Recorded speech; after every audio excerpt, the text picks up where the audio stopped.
پابندی کا اللہ نے حکم دیا. اور عورت کے لیے سب سے بڑا حکم، دیکھو عورت دو چیزوں پہ عمل کر لے. اگر کنواری ہے تو دو چیزوں پہ، شادی شدہ ہے تو تین باتوں پہ. دو چیزیں تو سب عورتوں کے لیے، ایک پردہ اور دوسرا نماز. عورت کا دین بہت آسان ہے، اپنے جسم کی نمائش نہ کرے. بڑا فساد پھیلایا آج عورتوں نے. جتنے زنا ہو رہے ہیں، جتنی طلاقیں ہو رہی ہیں، ان کے پیچھے کسی نہ کسی عورت کا ہاتھ ہوتا ہے. خدا کی قسم میرا خون کے آنسو روتا ہوں جب میرے پاس شادی شدہ عورتوں کے فون آتے ہیں کہ ہمارے میاں کے اتنی عورتوں سے چکر چل رہے ہیں، گھر میں بچوں کی طرف توجہ نہیں ہے، آفس میں لڑکیوں سے دوستیاں. تو میں کہتا ہوں یہ دوستیاں لگانے والی، لفٹ کرانے والی کون ہے؟ وہ بھی تو عورت ہے نا. عورت ہی تو ہے جو آپ کا گھر خراب کر رہی ہے. اس کو اللہ نے گھر میں بیٹھنے کا حکم دیا. اس کو اللہ نے کہا کہ اگر گھر سے باہر نکلنا ہے تو یدنین علیہن من جلابیبہن، اللہ فرماتے ہیں اپنے اوپر چادریں لے کے، برقعے لے کے نکلو، اپنے جسم کی نمائش مت کرو. خوشبو لگا کے گھر سے باہر نکلنا عورت کے لیے حرام. تو خواتین اگر آج توبہ کر لیں اور اس کا اہتمام کر لیں کہ ہم پردہ کریں گے مکمل، اور پردہ اپنے چچازاد بھائی سے بھی ہوتا ہے، دیور سے بھی ہوتا ہے، جیٹھ سے بھی ہوتا ہے. اسلام میں عورت کی جس سے شادی ہوتی ہے صرف وہی اس کا شوہر ہوتا ہے. ہندوؤں کے ہاں جس سے شادی ہوئی وہ بھی ہے اور دیور بھی ہے.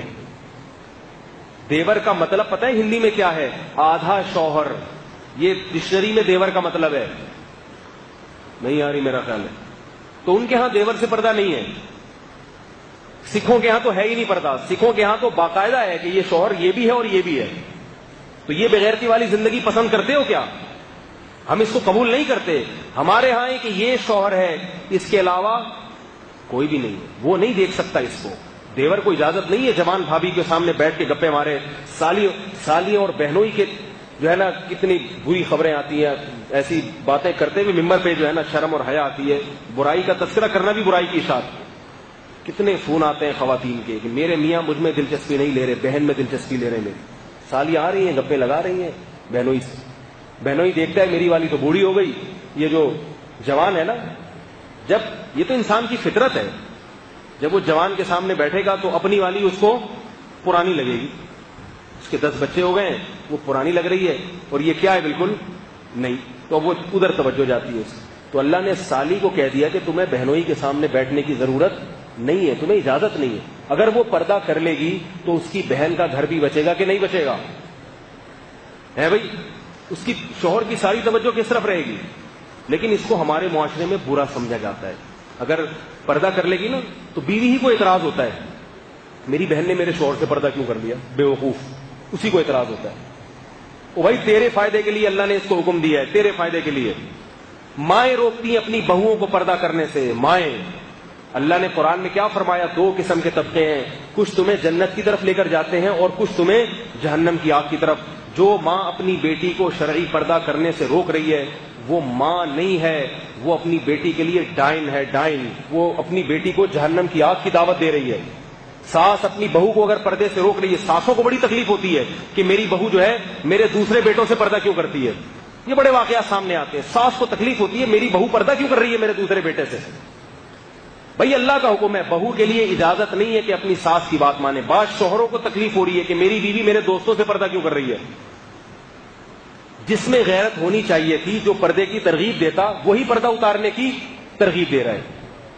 تو عورت اگر پردے کی حفاظت کر لے، دیکھو کیسی عفت تھی. حضرت فاطمہ رضی اللہ تعالی عنہ نے وصیت کی، میرا جنازہ رات کو لے کے چلنا، رات کو میرے جنازے پہ بھی نظر نہ پڑے کسی کی. کہاں گئی وہ عفت، کہاں گئی وہ پاکدامنی، کہاں گئی وہ حیا.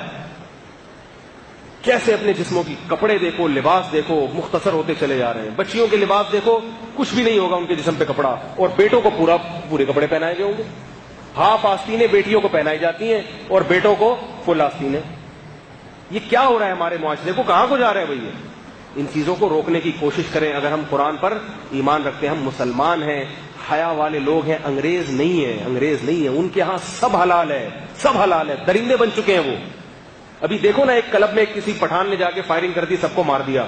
ہم جس پرست، میں نہیں کہہ رہا کہ وہ قتل کرنا جائز تھا یا اس نے صحیح کام کیا، میں یہ نہیں کہہ رہا، لیکن اس سے اس معاشرے کی گندگی کا تو پتہ چلتا ہے. کلب بنے ہوئے ہیں لڑکوں سے لڑکوں کی بدکاری کرنے کے لیے.